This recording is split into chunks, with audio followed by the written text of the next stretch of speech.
कुछ बातें अब राज्यसभा चुनाव की। बड़ा इंटरेस्टिंग हो गया राज्यसभा का जो चुनाव होने वाला है, बहुत ही इंटरेस्टिंग होता जा रहा है। अब इसमें तो सबसे पहला तो इंटरेस्टिंग बना दिया है कांग्रेस ने।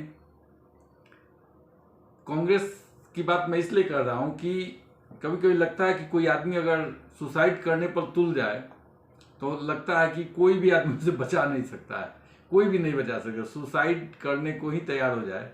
अगर पार्टी सोच चुकी है कि मुझे अपना सुसाइड, पार्टी को डुबाना है, तो उसका क्या असर होगा उसका एक एग्जाम्पल है। अभी जो 10 उम्मीदवारों की सूची जारी की है कांग्रेस ने, अब इसमें देखिए पूरा दिखता है कि कैसे बंटवारा हुआ है। कांग्रेस में अभी 3 गुट बने हुए हैं, सोनिया गुट, प्रियंका गुट और राहुल गुट। अगर आप लिस्ट को देखेंगे तो लिस्ट देख के एकदम क्लियर है कि इसमें तीनों को जो होता है ना बंदरबाट, वही बंदरबाट हुआ है। जो सीनियर नेता है पुराने, जिनका कोई जनाधार नहीं है, कोई एक मतलब एक मुखिया का चुनाव भी नहीं जीत सके, एक वार्ड का चुनाव भी नहीं जीत सकते हैं, उन लोगों को उसमें लाया गया है इसलिए कि वो सोनिया के वफादार हैं। अब जिस आदमी का जहां से उम्मीदवार है वहीं पे विरोध हो रहा है, जयराम रमेश कर्नाटका से हैं, कर्नाटका में उनका विरोध हो रहा है।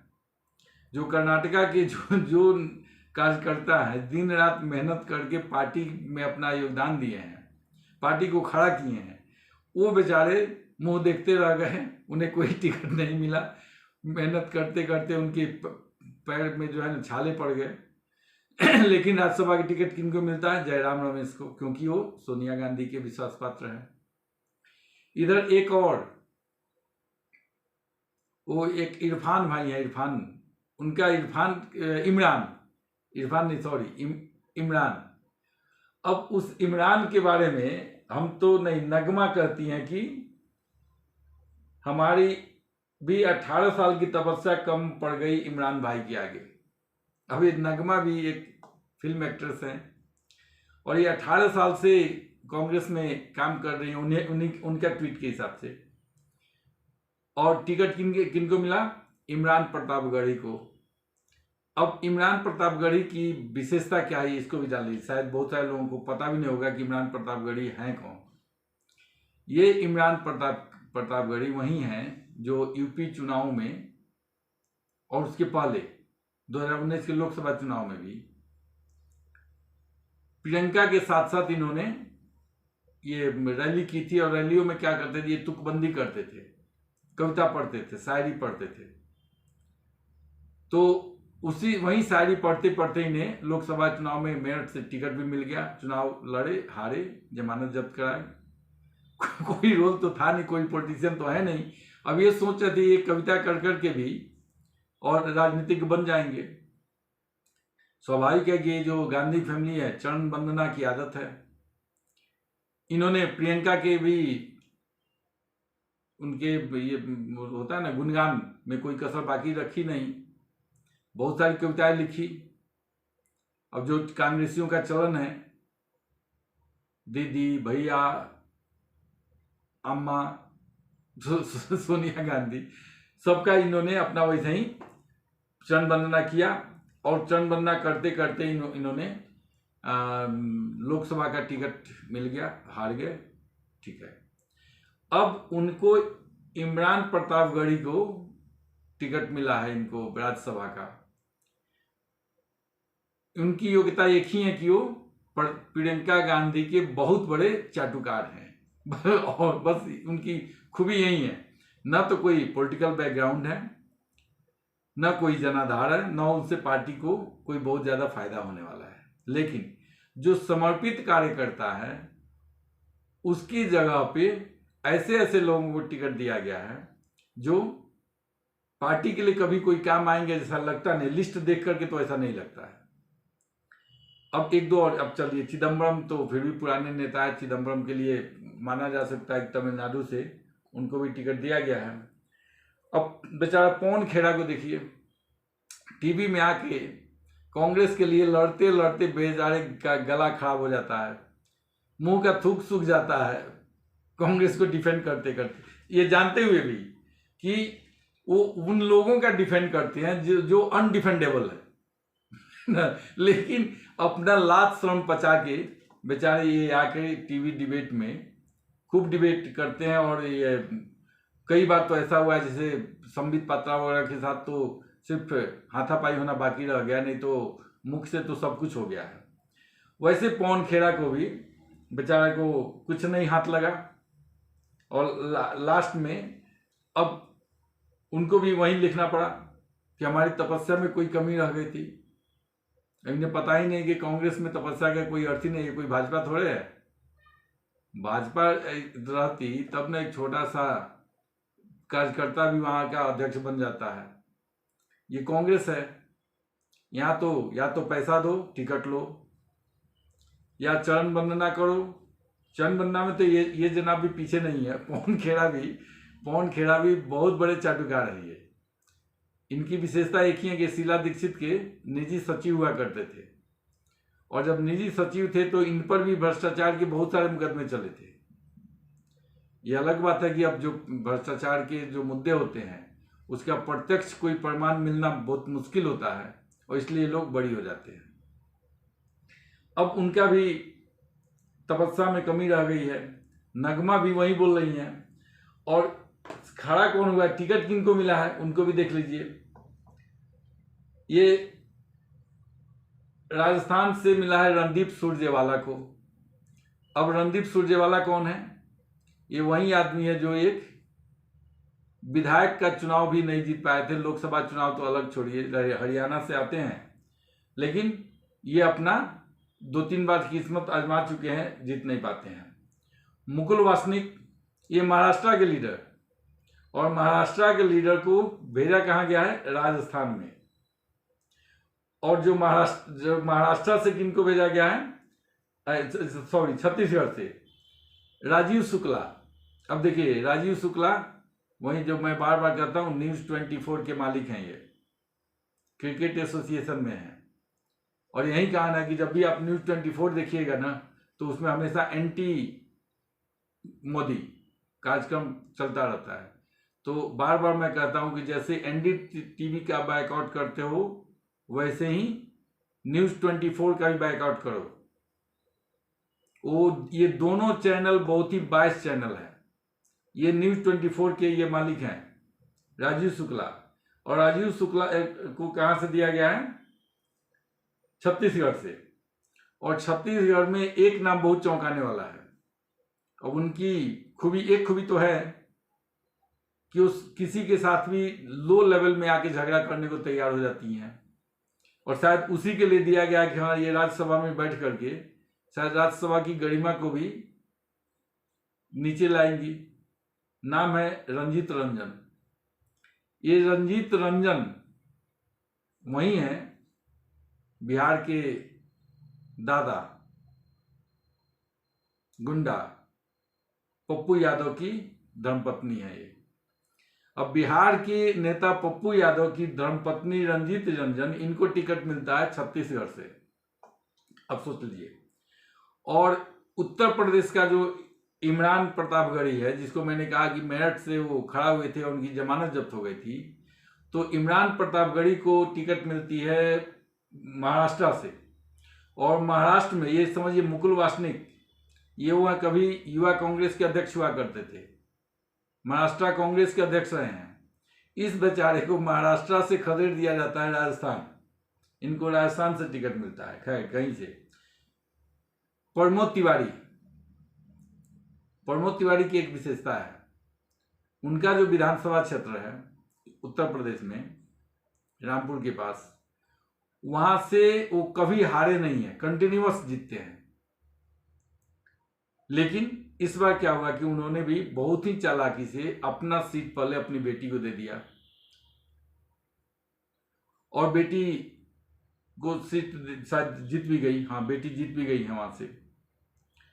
तो वो जीत एक्चुअली कांग्रेस की नहीं है, वो इनकी बेटी की। उनका ये होता है ना, एक कोई सीट होता है ऐसा जो उसका वहां पर पार्टी नहीं, वो व्यक्ति ही वहां पर इंपॉर्टेंट होता है। अब ये तो वहां से खाली थे, बेटी वहां से विधायक बन गई, तो इनको दे दिया, कहां से, राजस्थान से इनको दे दिया।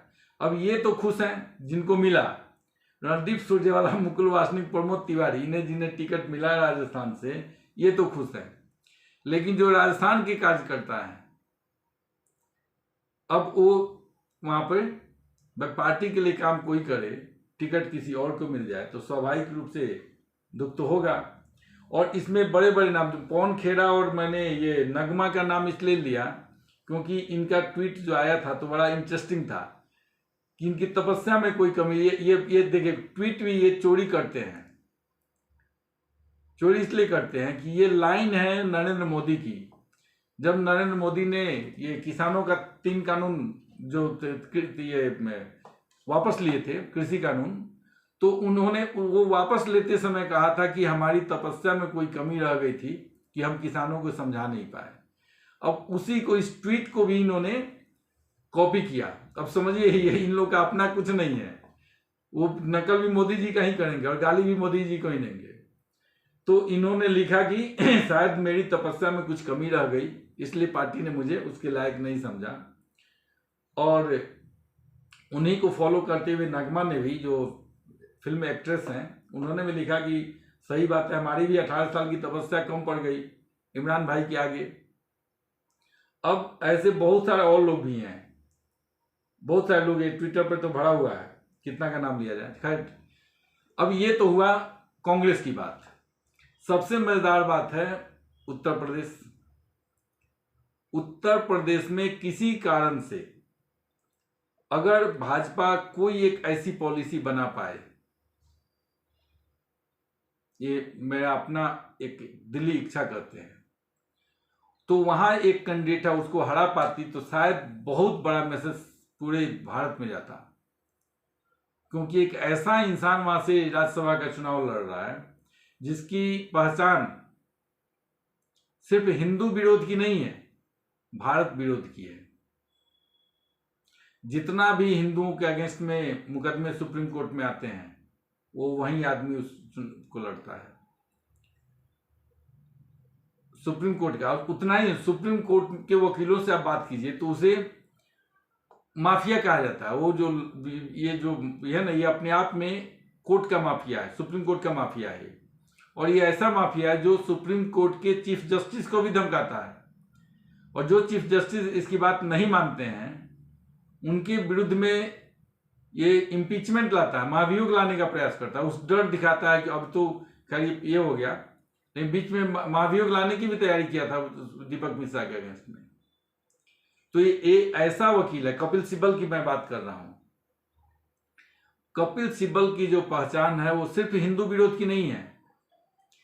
ये भारत के विरोधी जितने भी हैं, चाहे वो देश भीतर हो या देश बाहर हो, सबका केस यहीं लड़ेगा और सबसे इसका संपर्क है। अभी जो यूपी का टिकट मिला है, अब सोचिए ये है, उसके पास पैसे की तो कमी नहीं है, क्योंकि जितना वो चुनाव ये वकालत करता है, जो केस लड़ता है, वो सारे ऐसे केस होते हैं जिस पर लोग जो है ना करोड़ों अरबों रुपया लाके लुटा देते हैं। वैसे वैसे केस अब स्वाभाविक है कि राष्ट्र विरोधी ताकतों से मिला हुआ आदमी के पास तो पैसे की कमी रहेगी नहीं और वो खरीद भी सकता है। तो किसी कारणवश अगर वो हार जाता है तो बहुत ही अच्छा मैसेज आता है। अब उसकी एक और विशेषता देख, अभी मैं क्यों कह रहा हूं कि हमको उम्मीद है कि उसको हराया जा सकता है अगर भाजपा सही ढंग से अपनी चाल चले। और मुझे तो लगता है कि भाई हम लोगों से बड़े बड़े दिमाग वहां बैठे हुए हैं, तो पक्का ही इस पर वो सोचेंगे कि अगर एक बार इसको हरा दिया जाए तो शायद हिंदू जनमानस में बहुत ही अच्छा एक मैसेज जाएगा। क्योंकि राम जन्मभूमि एकमात्र राम जन्मभूमि नहीं है। राम जन्मभूमि के समय तो ये तो कोर्ट में जाके बोला था कि हाँ ये इसको 2019 के चुनाव के लोकसभा चुनाव के बाद इसका फैसला दिया जाए, क्योंकि इससे एक पार्टी को फायदा हो जाएगा। यानी इसको पता था कि ये फैसला जो है वो हिंदुओं को पक्ष में आएगा। उसके अलावा अभी जो मिला है इसको टिकट, उसके पीछे 2 ही कारण है, मात्र 2, और इस दोनों का पार्टी कार्यकर्ता से कोई लेना देना नहीं है। टिकट मिलने के पीछे मात्र 2 कारण है। एक है आजम खान। आजम खान 2-2.5 वर्ष से जेल में सड़ रहे थे, जमानत हो नहीं रही थी, और जैसा हमने कहा ये एक सुप्रीम कोर्ट का माफिया है। इसने सुप्रीम कोर्ट में अपना ये करके जमानत दिला दिया। अब बात यह है कि सिर्फ जमानत मिलने से आजम खान के बुरे दौर खत्म तो नहीं हो जाते, केस तो लड़ना है। तो स्वाभाविक रूप से उन्हें पार्टी के अंदर अगर ले आते हैं तो इजी हो जाएगा काम करना, उनको भी सपोर्ट करना। तो एक तो आजम खान का प्रेशर था, अपनी जान बचाने के लिए ऐसे कपिल सिब्बल को ले आओ। दूसरी बात की अखिलेश यादव पर भी ईडी का शिकंजा है, कभी कसा वो कभी भी टाइट किया जा सकता है। वो है आय से अधिक संपत्ति रखने का। ये मुलायम सिंह यादव के समय से है, और ये कोई मोदी जी ने नहीं शुरू किया है, कांग्रेस ने शुरू किया था। तो ये जो आय से अधिक संपत्ति रखने का मामला है वो केस चल रहा है। उस केस को लड़ने के लिए भी एक अच्छा वकील चाहिए। तो अगर पार्टी में वो आ जाते हैं तो अखिलेश की भी जान बच जाएगी और आजम की भी बच जाएगी। तो इसलिए यही दो आदमी अपना पर्सनल व्यक्तिगत लाभ के लिए उसको लाए हैं कपिल सिब्बल को। लेकिन अब जो कार्यकर्ता मर के मेहनत किया है, जो अपना पूरा जीवन खटाया है, या जो वहां से जीत के आए हैं एमएलए, वोट तो वहीं देंगे। अब उन एमएलए का कपिल सिब्बल से तो कोई संपर्क ही नहीं। कपिल सिब्बल तो कांग्रेस के नेता हैं। तो मुझे लगता है कि अगर उसमें से कुछ को ब्रेन वॉश किया जाए, जो होता है, जैसा कि हमेशा होता है, और ये ऐसा नहीं है योगी जी के लिए और बीजेपी के हाईकमान के लिए संभव नहीं है, तो वहां पर पेंच फंस सकता है। क्योंकि अपने जो निश्चित जीतने वाले उम्मीदवार थे उनका नाम तो दे दिया गया दोनों पार्टियों ने। एक उम्मीदवार और अगर बीजेपी खड़ा कर देती है तो वैसी कंडीशन में वहां का चुनाव भी दिलचस्प हो जाएगा। और अगर कपिल सिब्बल हार जाता है तो मुझे लगता है कि मैं ही नहीं, मेरे जैसे बहुत सारे ये करोड़ों में ऐसी संख्या है जो लोग इससे खुश होंगे। और मैं तो कहूंगा कि सब ये बहुत बड़ा मैसेज होगा हिंदू जनता के लिए, उसको अगर हरा दिया जाए तो। अब सोचना भाजपा को है कितना कर पाती है नहीं कर पाती है, ये आगे आने वाले दिनों में पता चलेगा। आज आखिरी दिन है, कुछ दिन वेट कीजिए, रिजल्ट आ जाएगा, उसके बाद देखते हैं क्या होता है। आज के लिए बस इतना ही।